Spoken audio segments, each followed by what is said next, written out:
The day the human arrived at Vel'Kara Academy, nobody laughed out loud, but everyone wanted to. She stepped off the transport ship, and the first thing every cadet noticed was how small she was. The Crethians, standing near the landing pad, were twice her height. The Velaxians beside them had 4 arms and eyes that could see in total darkness.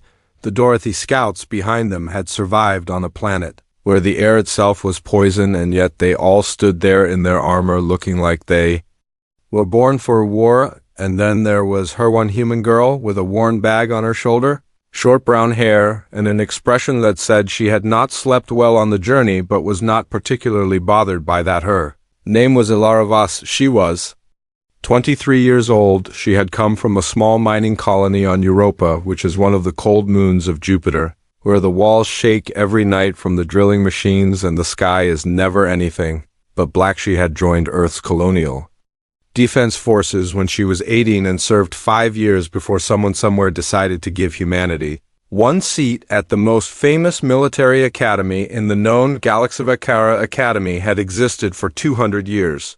It sat on a dead moon at the edge of the Keth system, and from above it looked like a scar carved into rock. Inside its walls, cadets from over 400 species trained 8, slept, bled, and occasionally broke completely. The graduation rate was 11%. That number was not a mistake, it was a promise. Aachen stood at the top of the steps and watched the new cohort gather below him. He was Crethian, which meant he was large in the way that mountains are large, not just in size, but in the feeling he gave people. Standing near him, he had trained cadets for 30 years, he had broken cadets for 30 years, and he did not feel bad about it, because a soldier who breaks in training does not break in battle, and a soldier who breaks in battle takes everyone around them with eyes. Looked at the human last. His staff had sent him her file 2 weeks before she arrived. He had read it once, set it down, and then picked it up again, which he almost never did. Her service record was clean, solid, nothing spectacular. Her physical scores were average for a human, which placed her near the bottom of the cohort. Her psychological evaluation had 1 note that the examiner had flagged and then apparently decided was a data error. He had decided it was not a data error. He looked at her now, standing in the crowd, looking up at him with the same expression she had worn stepping off the ship. Not afraid, not excited, just present, like someone waiting for a bus that was slightly late. He began his speech. He told them the Academy did not care what species they were. He told them it did not care about their homeworld, their family, their rank, or the stories they had told themselves about how strong they were. He told them that every single one of them believed they were ready, and every single one of them was wrong. He told them that the Academy would find the thing inside them that could not hold, and it would press on that thing until it gave way, and only what remained after that would be worth anything. To anyone, the Crethian cadets stood straighter. The Velaxians narrowed their many eyes.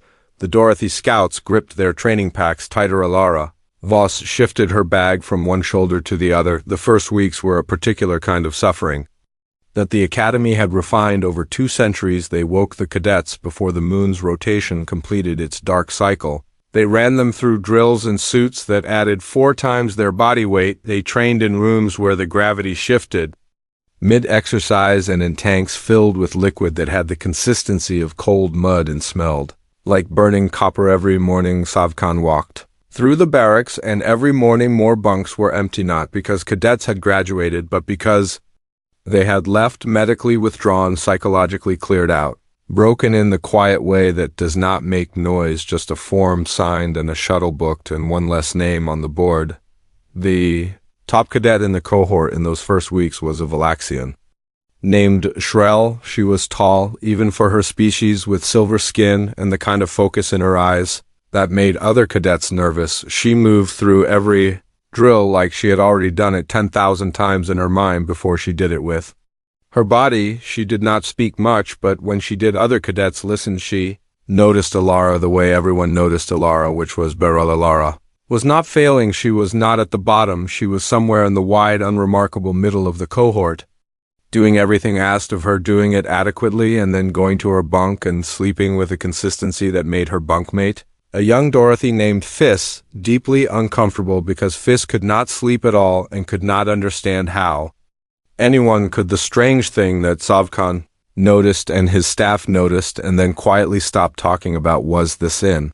Every drill where the environment became dangerous, where the temperature dropped sharply or the room went dark or a sudden loud alarm fired without warning every cadet's stress. Readings on their monitor bands spiked, the Crethians spiked hard and recovered fast. The Velaxians spiked longer and controlled it. With training, the smaller species spiked and sometimes did not fully come back down. Elara's reading spiked and then they fell, not to baseline, not to calm, not to the controlled low hum of a trained soldier, but further down.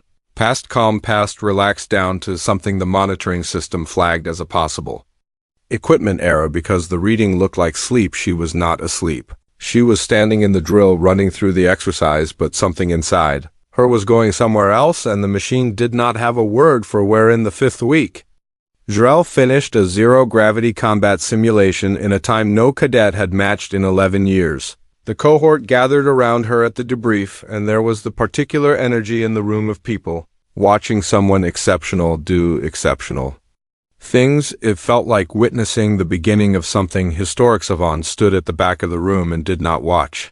Jrel was watching Elara, who was sitting 3 rows back eating something from a small container she had apparently brought from the canteen, and looking at Jrel with an expression that was not jealousy and was not admiration exactly, but something quieter, like someone watching. Whether he walked to his office after the debrief and opened her file again, he read the flag note from her psychological evaluation one more time. It said simply, "Subject shows anomalous response to high-stress stimulus. Readings suggest possible equipment fault. Recommend retest." He closed the file. He did not recommend a retest. Scheduled her for the Cradle instead, and then he sat in his chair in the dark for a long time, thinking about what 30 years of breaking things had taught him. Sometimes the thing that looks like it will shatter first is the thing that does not shatter at all. He had never been able to explain how he knew the difference. He thought he might be about to find out. The wound was under the 3rd limb joint on the left side, and it was bad. Sira did not need a scanner to tell her that she could smell infection. She had been able to smell infection since her 2nd year of training, when her professor at the Earth Colonial Veterinary Institute had told her that machines could measure, but noses could know. She had thought it was an old person saying something poetic until the 3rd time a scanner had missed a deep tissue infection that her nose had caught. First, she pressed gently along the Vorkai's side with her fingertips moving in slow circles, the way she would with any large animal, feeling for heat, feeling for flinching, feeling for the spots that made the creature hold its breath. The Vorkai held very still. That was the other thing people watching from behind the barrier did not understand. They saw a giant predator going quiet, and they thought she had done something extraordinary, something almost magical, but Sira knew what had actually happened. She had simply spoken the oldest language there was, the language of something hurting and something else coming close without threat. Every animal understood that language. Every animal that had ever been in pain and had another creature approach it softly and slowly and without aggression had understood, in whatever way animals understood anything, that help was possible. That was not magic, that was biology, that was 100 million years of creatures learning each other. Pip had crossed the barrier. He had not meant to do it the same way. People do not mean to lean forward during a tense moment in a story. His feet had simply decided, and then he was on the other side of the tape with his scanner in his hands, and Sira had glanced at him once and said quietly, "Readings, please."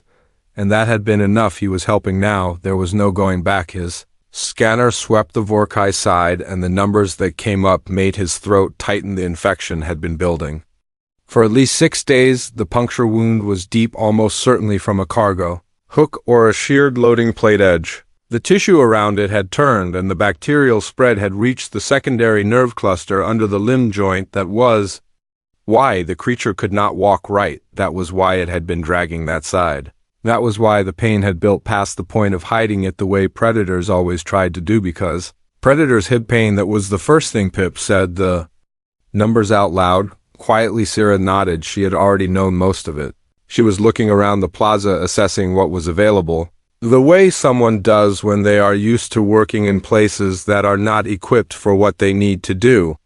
Field conditions, a ranch at midnight, a wildlife reserve during flood season, a cargo hold on a generation ship somewhere between stars. Commander Velton had crossed the barrier too. He had not planned to do that either. He was standing 6 feet back, hands clasped behind him, watching with an expression that had started as outrage and was now something altogether different. He had served in the Galactic Medical Corps for 22 years. He had a wall of credentials. He had overseen emergency responses on 14 stations. He had never in his career crossed a hazard barrier toward an unrestrained Class 7 biological threat. He was aware of that fact. He chose not to examine it closely. Sira spoke without turning around. I need a thermal compress pack, the large Terran livestock size if they have it in the medical bay. If not, bring me 2 standard packs and medical adhesive and whatever topical antiseptic they stock for. Catherine Fauna, if they do not have that, bring me the broadest spectrum liquid antiseptic in the bay, and I will make it work. Also irrigation tube and a drain kit, and something I can use for packing sterile fiber or clean cloth. Either works. Velton looked at his nurses behind the barrier. The nurses looked at each other. Velton said quietly, "Get her what she asked for." One of the nurses turned and ran. Pip was still watching his scanner. He said, "Her vitals are still dropping. She is calmer." Sira said, "I know," without looking up from the wound. She was parting the scales around it carefully, the way you part fur. Each scale lifted gently and held aside so she could see beneath. It was delicate work. The Vorkai made a low sound once when she hit a sensitive point, and she stopped immediately and waited and talked, and when the creature settled, she continued. Pip asked, "How are you not afraid?" He had not planned to ask it. It came out of him the way questions do when something has dismantled every assumption you built your understanding of the world. Onsera was quiet for a moment. She was irrigating the wound, now working with steady hands, the movement practiced and efficient. Then she said, "I grew up on Earth, which means I grew up on a planet where the grass could hide something that kills you in 4 minutes, and the ocean is mostly things that would like to eat you, and even the domestic animals we keep as companions have enough strength to break a person in half if they decide to." She paused to check the depth of the wound. She said, "You learn a thing on a planet like that. You learn that fear is just information. It tells you to pay attention. It does not tell you to stop. You feel it, you note it, and then you move anyway, because the animal in front of you is also afraid, and if both of you freeze, nothing gets better." Pip absorbed this. Velton said nothing, but his posture had changed slightly. The rigid authority of it had softened at the edges in a way he was not fully aware of. The supplies arrived. Sira assessed them, quickly discarded 2 items, kept the rest, and began laying them out in a specific order that made no sense to Pip until she started using them, and then suddenly it made complete sense. She was working like someone who had done this in worse conditions, with less equipment, in the dark, in the rain, with no one watching and no one coming to help. The compress went on first, positioned not over the wound but around it, drawing heat away from the inflamed tissue gently enough that the Vorkai would not startle. She secured it with the adhesive in long, careful strips, pressing each one down slowly. The creature let her. Pip realized he had been holding his breath for approximately 4 minutes. Velton said quietly from behind them both, "The regulations for a Class 7 unrestrained biological," and then he stopped. Sira said, "The regulations were written by people who never touched one." She said it without heat, without accusation, the way you state something that is simply true. Velton did not respond. The wound was open now, cleaned and draining. Sira packed it with clean fiber, and her hands did not shake once. She worked in silence for a while, and the Vorkai's breathing slowed further, and the 6 eyes grew heavy. Not from sedation, but from the first real relief from pain it had felt in nearly a week. Pip looked at the creature's face. He thought, "It looks tired, not dangerous, not alien, not terrifying, just tired, the way any creature looks when it has been hurting alone for a long time, and someone has finally come close enough to help." Sira said, "Hand me the secondary antiseptic," and Pip handed it over, and they worked together in the quiet of the plaza while the entire station watched through its windows and barriers and live feeds, and Velton stood behind them both with his credentials and his regulations and his 22 years of service, and said nothing at all. The Vorkai made a sound low and deep and subsonic. Every alien on every observation deck flinched back from the glass. Pip flinched to. Sira did not. She had already recognized it. She had heard that sound before in different throats from different creatures: horses, cattle, great cats, wolves on 3 different continents, and once from a Terran elephant in a sanctuary outside Nairobi on a warm evening when the light was gold, and she had spent 6 hours removing an infected tusk fragment, and when it was finally done, the elephant had leaned against her and made a sound very much like the one the Vorkai was making now, not a threat, released the body, finally putting down the weight of pain it had been carrying alone. Sierra put her hand flat against the creature's side. She said very quietly to no one in particular, "We are through the hard part." They brought her into the research wing on a Friday morning, and she sat in a chair with sensors attached to her wrists, her temples, and the base of her neck, and answered questions for 6 hours. The xenobiology team was led by a Valaxian researcher named Dr. Orev, who had 3 advanced degrees and had spent 20 years studying how different species responded to stress and trauma, and who had never in those 20 years encountered a data set that made her feel the way this one did, which was small, not in a bad way, Orev would say later, in the way that standing at the edge of something very large makes you feel small.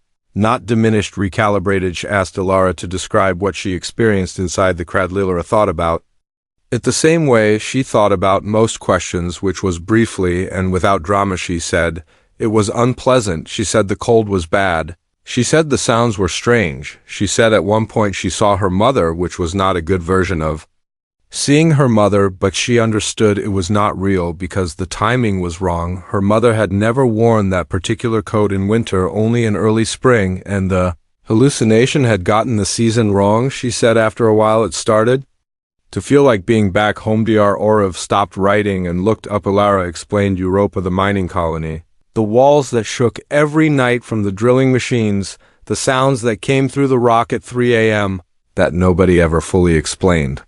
The dark that was not just dark, but the specific heavy dark of being underground, under ice, under an ocean, under a sky that was always black. The cold that was not weather but architecture, the way growing up there taught you that discomfort was not a signal that something was wrong, it was just the texture of existing. She said the Cradle's worst was very similar to a Tuesday in her first year on Europa, except the Europa version had also included a pressure leak in the East Corridor, and her bunkmates cooking. Dr. Orev looked at her for a moment, and then looked at her notes, and then looked back at Elara. Asked about the sleep. Elara shrugged, which was a human gesture that Orev had come to understand meant, "I know this sounds odd, but it is simply true." She said she had always slept like that. Her mother called it a problem. Her colony supervisor called it a liability. Her Defense Force commander called it unsettling. She had once slept through a level 4 pressure alarm that evacuated 47 people from her residential block.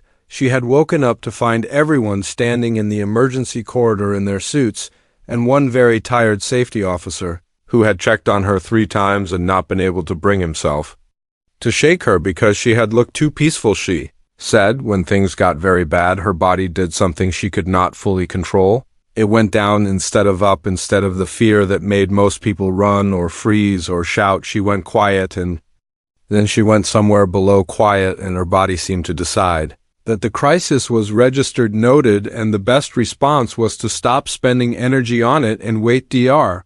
Orev called the neurology team, and they ran additional tests. What they found over the following 2 days built into something that none of them had a proper framework for, so they built one from scratch. They found that human nervous systems had a secondary pathway that other species did not have, or had in much smaller measure. It was not something that appeared in the standard xenobiology literature because nobody had thought to look for it. The assumption had always been that high stress produced high arousal. That was the biological logic of survival across almost every known species, but humans had a threshold. Below the threshold they responded normally. Fear spiked, adrenaline fired, attention narrowed.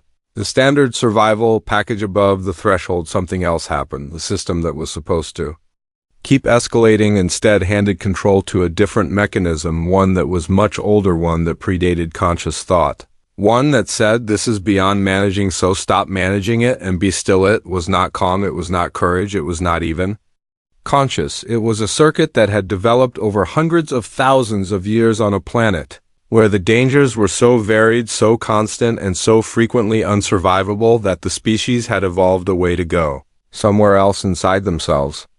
When the outside became too much to hold, the team named it the stress inversion response. They found records of it everywhere in human history once they knew what to look for: soldiers sleeping in trenches, during artillery bombardments, people falling asleep in burning buildings and being carried out alive, refugees crossing ocean in broken boats, waking rested while others around them had not slept in days.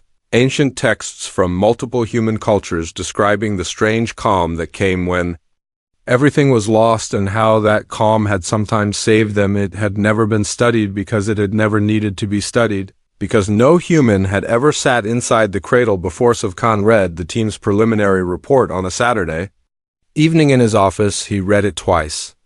Then he sat for a while doing nothing, which was unusual for him. On Sunday morning, he walked to the common quarters. He found Jrel sitting alone at a table near the window. She was eating, but not really eating. She had been quieter since the cradle, the particular quiet of someone who had looked at something inside themselves they had not known was there, and was still deciding what to do about. I had seen that quiet before. He had seen it on cadets who came out changed, not broken, changed, the ones who graduated, the ones who became something real. He sat across from her and did not say anything for a moment. Then he told her that the human's result had been studied and explained, and that the explanation did not make it less remarkable, it made it more. So he told her that the human had not cheated the cradle. She had not been immune to it. She had felt everything the cradle had offered. She had simply gone somewhere the cradle could not.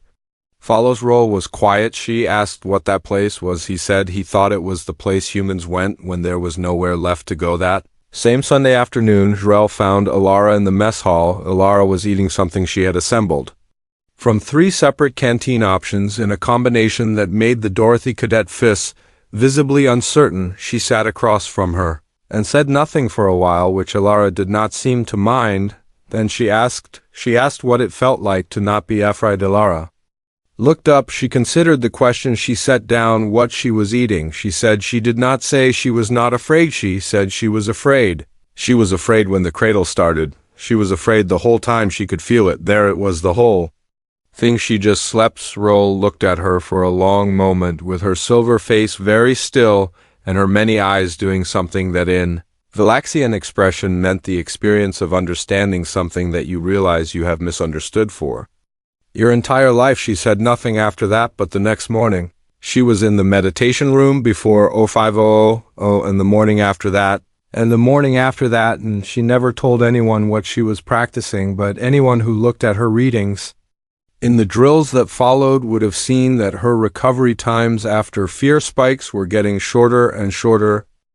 The assignment came without explanation, which was how Khan did most things that mattered. He posted the squad lists on a Monday and walked away and left the cohort to read them and react, and when the reacting was done, to start working, because the final phase of training did not wait for feelings to settle. Elara's name was at the top of Fireteam 7 as squad leader. Nobody said anything directly to her face, but the silence around the announcement was loud in the specific way that silences are loud when they are full of opinions. The Crethian cadets in her squad were older than her, heavier than her, stronger than her. By measurements that were not close, Jrel was in her squad, and Jrel had outperformed her in every documented metric for the entire program. There was also Fist, the Dorothy scout, who had not slept properly in 6 weeks and moved through corridors like smoke, and a Vel'Karan medic named Sar, who had the kind of precise clinical calm that made everyone around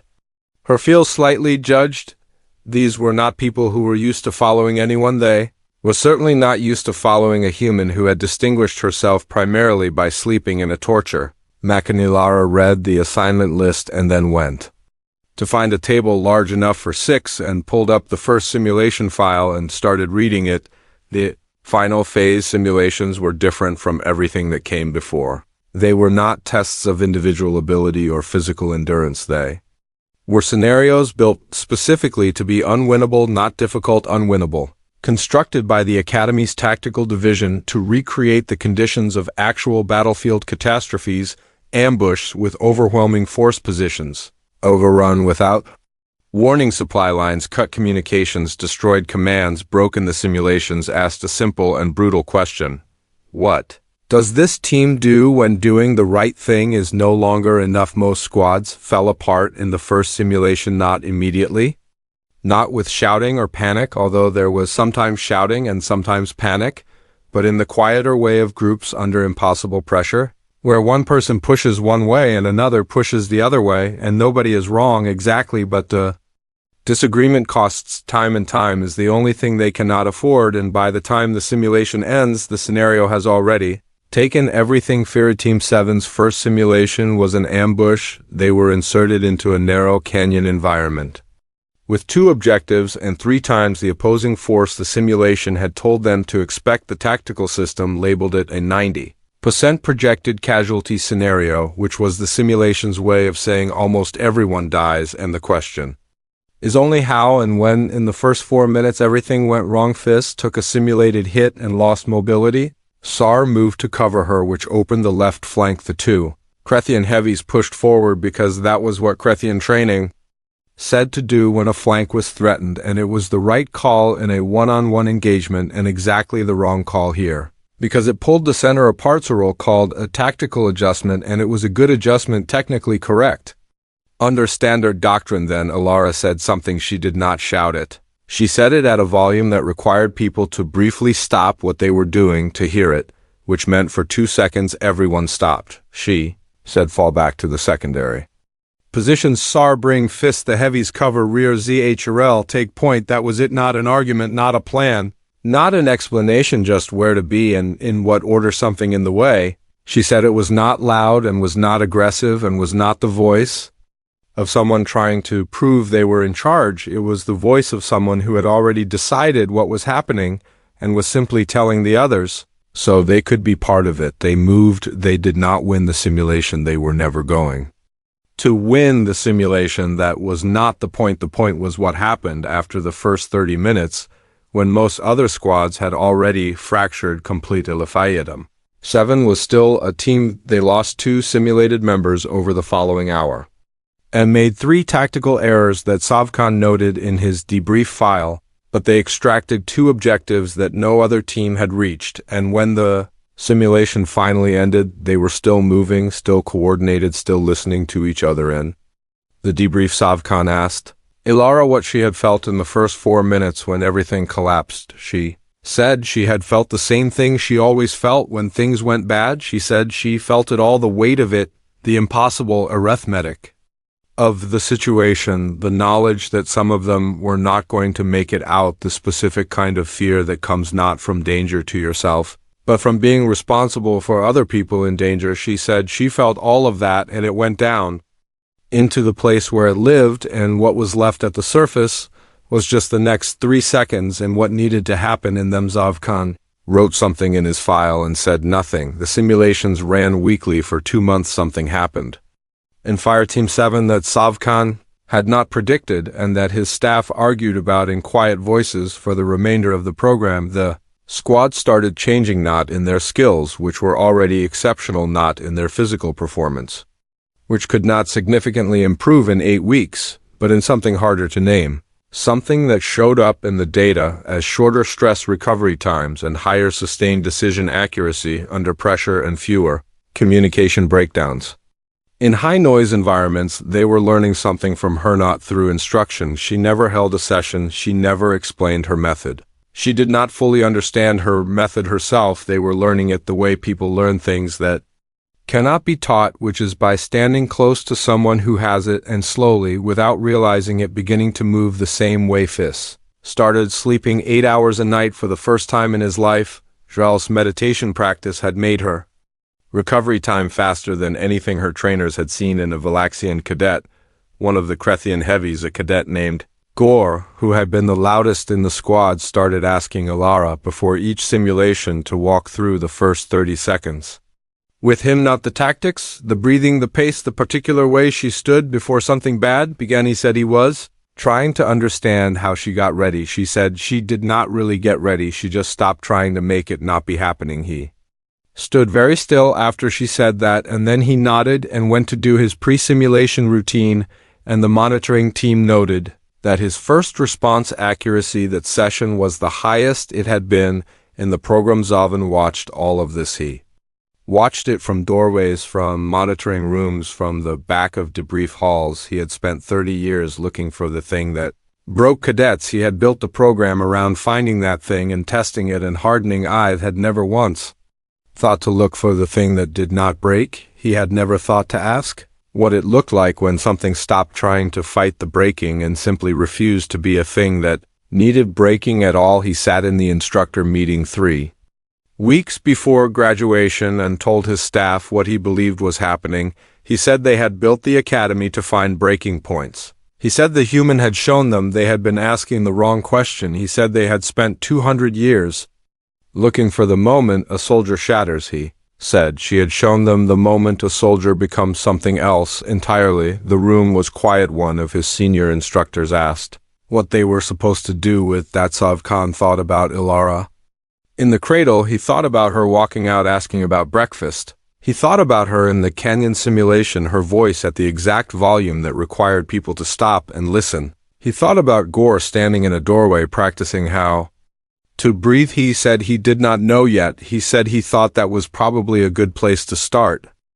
240 cadets had begun the program. 26 stood on the graduation floor. The hall at Vel'Kara Academy was carved from the rock of the moon itself, and it held 10,000 beings on graduation day. Officers from fleets across the galaxy, ambassadors who had made the journey because a graduation from Vel'Kara meant something that could not be replicated anywhere else in known space. Family members who had waited and hoped, and in many cases had stopped hoping and then started again. The 26 stood in a line, and none of them stood quite the same way as when they had arrived. Some of them had more stillness than they used to. Some had more weight. The ones who had gone through the worst of it carried something in their posture that was not pride exactly. It was the particular way a person stands when they have been to a place they cannot fully describe and come back from it and know that nothing after will ever be quite as. Hardrol stood at the front of the line. She had earned the highest overall score in the cohort's history. Not just in the program's recent years, in its entire 200-year history. Her physical scores, her tactical scores, her psychological recovery metrics, all of it added together into something the Academy had not seen before. She was extraordinary, and everyone in the hall knew it. And she stood there with the particular stillness that she had been practicing since the Sunday morning she sat across from Elara in the mess hall, and understood that stillness was something you could choose. Elara stood in the middle of the line. She did not have the highest scores. She did not hold the records. She had not set any marks that would go into the official Academy statistics.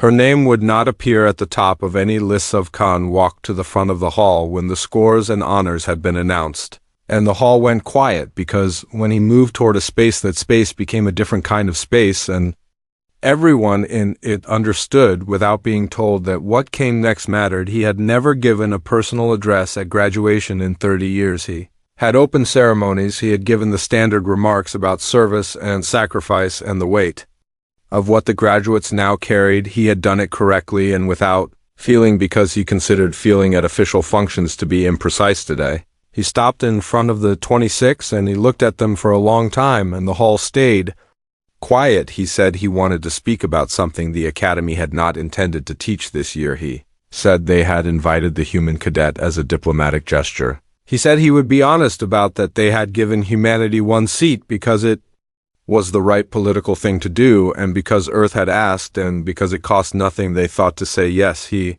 said what they had not expected was to be taught something. He let that sit in the air of the hall for a moment. He said the human cadet did not conquer her fear. She did not overcome it through discipline or training or the suppression methods that the Academy had spent 2 centuries refining. She did something that none of their manuals described and that none of their instructors had thought to teach. He said she made peace with I. Said she sat inside the worst thing the Academy had, and she felt all of it. And she did not fight it, and she did not run from it, and she did not harden herself against it. She felt it completely, and she let it be what it was, and she went somewhere below it, and she rested. He said in doing so she had taught soldiers from 400 species something that 200 years of training had not managed to teach. He said he did not fully have words for what that something was. He said he thought the word might be acceptance, not giving up, not surrender, something harder than both of those things.